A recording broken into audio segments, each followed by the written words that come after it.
Good evening from Bali, everyone. It's Hanifa Menon from hearthealthbrainhealth.com, encouraging healthy grieving and mindful actions.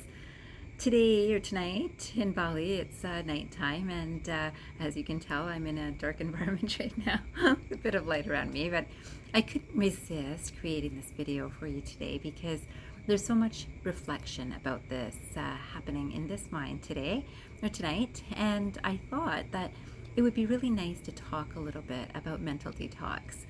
And it's so interesting that so many times when we think about detox, we think about detoxing the body.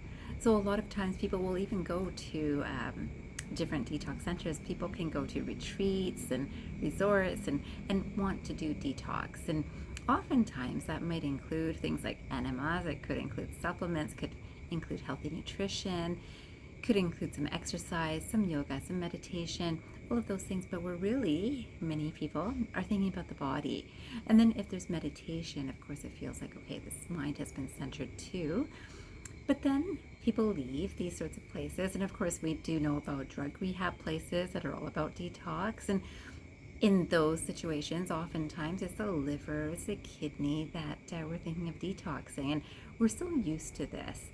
And again, when people leave these places, and sometimes even just on their way out, they're picking up some snacks and certainly treating themselves with something or other once they get home, even though the intention is, I'm going to stick to the plan that I did here with healthy eating and good lifestyle and good sleep and all of that. Oftentimes people do not follow, and they say, oh, I felt so much better when I was over there. It was better being at the retreat. I was doing all the right things. And again, we're thinking about the body here. One of the things that happens at a retreat or a healing center or within ourselves is the fact that when we intend to do something, we're probably doing a proper detox of some sort. Our mind is also involved in this. I'm enthusiastic about, I want to do this, I'm choosing to do this, and whether it's easy or not, we do it. And then we can think about people who do fast. It's a type of detox too. But this mental detox is a space that a lot of people have overlooked because, again, no matter where you might go to do a detox, there's something about the mind that's also getting a detox in that time. Yet, it can be very short-lived. It could be just day to day, or it could not happen at all, where we're so concerned about, wow, my bowels are moving normally and I'm going to the bathroom every day where I used to be constipated before, so yeah, I've had a great detox. And that's great from the physical level.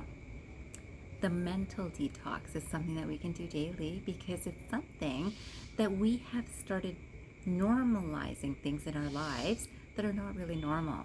So, for example, one of the biggest words that we hear about these days is stress. And we have normalized stress. We say, oh yeah, I had a stressful day at work. I had a stressful drive. I had stress while I was doing whatever task. And we've made it normal. And it's like, it was work. It's stressful.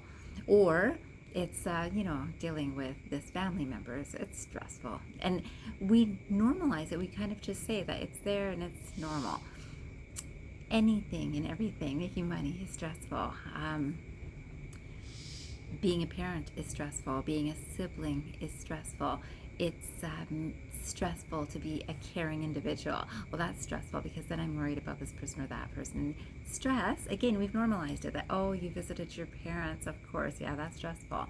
And we normalize it, and it's not normal because the normal state of our human self, highest self, is peaceful and joyful and enthusiastic and content. Yet that we've seen as less normal. We think, oh, that's special. If someone's like in a really content space, that's different. That's normal. And it's so interesting that in terms of a mental detox, until we recognize the types of things that we've chosen to carry in our thought process and have normalized it, that, oh, well, I'm a parent, so I worry, right? I'm not a parent, but I do know that I hear about this from lots of parents. And, well, I worry. And even when they speak with their kids, I'm so worried about you. But I love you, and I'm so worried about you. And this is normal because I'm a parent. Well, you'd see if you're a parent, once you're a parent, and how many kids have heard that as they've been growing up, and then they have kids, and then they worry about their kids, and it's like, my parent was right. It's worrisome. But we've normalized it. That if I have this role, it's right for me to have this worry or this emotion or this reaction. And of course, if my child is late from coming back from a party, I'm worried. I'm a parent and they're late. I got all the excuses that I'd like to make. And the mental detox is an ability to look at our thoughts and cleanse it. So when we think about this purification process, and in Bali, of course, there's a lot of rituals that involve, let's say, cleansing, and it could be prayers that are shared with people. It could be treatment, so whether it's belly and massage, or whether it's a cleansing in terms of bathing, and so all sorts of rituals on the external. The internal is up to us. No one can get into our mind to cleanse our mind except ourselves. And then we need to look inside to see, what have I started normalizing which is not normal? From a pure soul space, which we all have, which is part of who we are, maybe the bigger part of who we are, though we have identified with this mind and body. The mind and body takes on certain habits, certain tendencies, certain beliefs, and don't mind my incense that's blowing at me here. This is cleansing. In this idea, you can see that I've meditated recently. So in this, in any case, I would like to remind us that these things that we've normalized, we need to look into ourselves. I have normalized that when I speak with this person, and you'll see there are going to be certain people that you have normalized that this person can speak not very kindly to me, and I'm totally fine with it. And another person can speak not very kindly with me, and I am not fine with it. So it's very person specific. And you can watch this about yourself. That, yeah, if it's a child that says this, I don't mind. If it's an adult that says this, I have an expectation. And this cleansing or purifying our minds is also very central to many spiritual traditions. This purification of the mind requires our own focus of, how is it I think about things? What have I normalized that is not normal from a pure space? Now, the reason that this is so useful is as we detox our minds, we are truly more loving, more authentic, and more healthy in the mind, in the body, in our life experience, in our relationships, in our friendships. It is a space that we are welcoming those same energies. And when those same energies are not there, we're okay with being okay with that. That let them be who they are. I come from this pure space, and I will share that energy with compassion and love and understanding of other energies. When I am in a not pure space, it's like, well, you know what, if they treat me like that or they speak like that, I bet it's about this. I've got all of my beliefs that oftentimes I'm seeing that people don't even read texts that are sent to them properly to understand, what is someone saying to me? I already know. They're like this. They're going to think about this. They're probably saying this. And I respond or react as soon as I can. Lots of people are doing this these days. So less concentration on what is being said to me, so less listening, less understanding, less compassion, which then also reflects in how I speak. It's like, I just assumed that you're saying this, or I want this, or are going to talk about this, and so I'm already in that energy of, I'm reacting to you, not even from what you're saying. So not whether you're speaking it, whether you're writing it. You'll see that some people, many people these days, are in this habit of, I already know. You might know people that will finish your sentences for you, and this has happened for some time now too. And it's because we already know everything. We already know, and we're not enjoying the freshness of this moment. This includes our own minds. And if our minds are already clouded and need some detox, which I believe that most of us do and can benefit from this regularly, detoxing, meditation helps, of course, because it only allows a space of no thought. I'd say that's the best meditation, is when there's this space of no thought, whether it's 5 minutes or an hour. it's the space of no thought that matters, and the timing not so much, but definitely the fact that you're making the intention of making that space of no thought helps a lot. Then there is this whole idea of understanding, reflecting, this self-reflection time, contemplation time of understanding. Why do I think the things that I think and respond the way that I do? And then how is it that I think and respond? So I'm thinking this and I'm saying this. So our thoughts and our words are equally important. So why is this so important? Because we are creating the golden world, I'm going to say. It's the golden age. It's the beginning of a golden age. It's a potential for the beginning. We're in this space of unlimited potential. Yet it takes this intention from each of us, and not just an intention that, oh, I really want to do that. I'd really like to do that. I have an intention to do that. That means nothing unless you're doing that. That is understanding who we are. How is the interaction we have with the people that we care about? Do we even care? Because what's the other thing that we've normalized? Well, I'm too busy. I'm really too busy to care about everyone. And it's true. We don't have the time, we can say, to care about everyone. Yet putting out a thought for well-wishing everyone is a nice general statement to be able to make before going to bed every night or waking up in the morning. It's a general thought. It's a general statement. It's no pressure of, have I missed anyone? I used to actually, as a child, when I'd pray, I would name people, this friend and this friend and this friend and this friend and this parent and this parent, and all of these things would be in my head of, I've got to make sure I don't miss anything. And then the blanket statement just didn't seem so personalized, so I had to think. It could even be my stuffed animals. I'd name every single one of them before I was leaving, saying goodbye to each of them. Now, today, I understand that the energy of well-wishing is a general energy that, why wouldn't I wish that for everyone? But when I want a little bit more ego control, if only good people should get this energy, and I only think these people are good, then I become very specific about, this is where I want to direct my energy. I can do that. It's definitely not from a pure mind, though. That pure mind is going to be as close to divine energy as you can possibly get. So I would just say, think of it as divine energy. Some people go through this idea of, what would God do in this position? What would the universe tell me to do? What would Krishna do? What would Jesus do? All of this. And that's a great space of reflection. So we're thinking of, when divine thoughts come through me, how would I think? How would I speak? How would I behave? But those thoughts and words matter the most. And the thoughts and words in our own mind are the things that we hear the most often. So each time we can correct ourselves of worries, fears, concerns, judgments, all of these things, if we can clear our minds of this, we come from a pure space, and then we're doing a mental detox.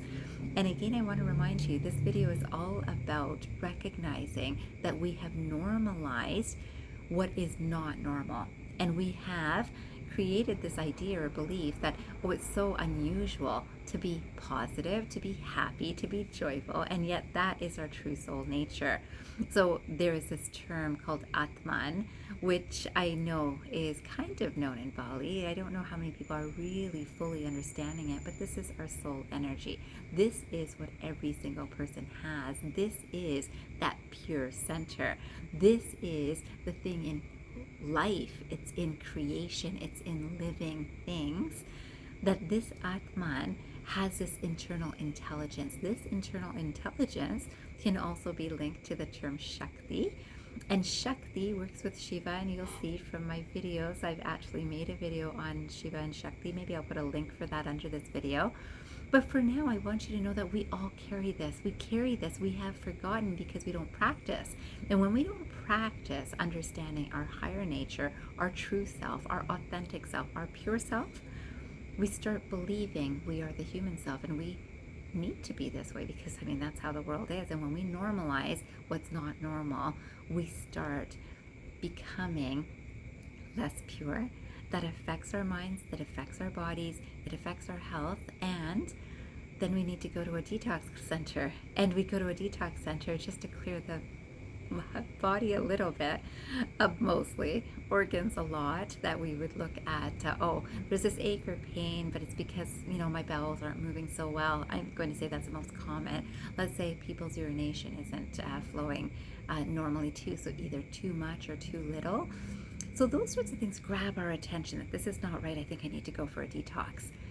I know I'm not eating right, but I need to go for a detox. So I know that they'll give the right foods. And then am I going to maintain that, even that for the body? The mind, the peace of the mind, peace and love and joy are all our inherent natures. Yet we have polluted our insides with these thoughts, and these thoughts do affect the rest of our body. When we feel that we are overwhelmed, when we feel that we're too fatigued, because fatigue is actually one of the first symptoms that people feel from the normalization of what is not normal. And today I'd love for you to think about, what is it that comes up in your mind so regularly that you know is not helping you come from a pure space? When you're not coming from a pure space, you are going to interpret how people speak to you from that space. You're going to interpret people's actions from that space. And you yourself will be acting from that space, judging, having opinions about others and yourself.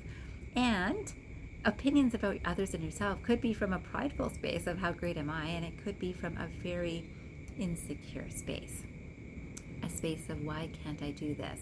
Why is this not working out? Why is this happening? Worries and fears and concerns all come up with this non-pure space. Today, I'd love for us to start making steps towards this pure space, and I want you to know that in the next few videos, we'll be talking about how to get to this pure space easy, just by a mindful attention regularly. Today, I leave you with the thought of, do not normalize what is not normal. So I leave you with this quotation too, which I think is just so fabulous, because it really puts together everything that I'm saying in this video and will be saying for the next few videos. This quotation is by Jiddu Krishnamurti, and it says, "It is no measure of health to be well adjusted to a profoundly sick society." And there's such depth in that and such truth in this. So again, I'll read it one more time. It is no measure of health to be well adjusted to a profoundly sick society. Remember that just because everyone else is stressed and that's become normal, that I can't even say I've actually had an easy and joyful day, because, well, wow, that must be nice, and I'm creating jealousy in someone who feels that stress is normal, or judgment from another of, wow, they're obviously not too busy, because if they're having that much fun, and they're not doing that much. This is a profoundly sick society. When we understand that, when we normalize this sort of thought that, yeah, that's normal, stress is normal, anger is normal, irritation is normal, fatigue is normal. All of these things that we've normalized are not normal. This is a sickness. This is something that we can catch, and it's something we can overcome too. Today, I wish you that strength to just take the steps to overcome this sort of thinking, this sort of belief, to recognize who you really are, a pure, joyful, energized, enthusiastic soul. And I look forward to speaking to you more about all of this in the next few videos. I wish you a fantastic day or night wherever you are, and I hope you remember, transform your mind and transform your life. Have a great day, everyone.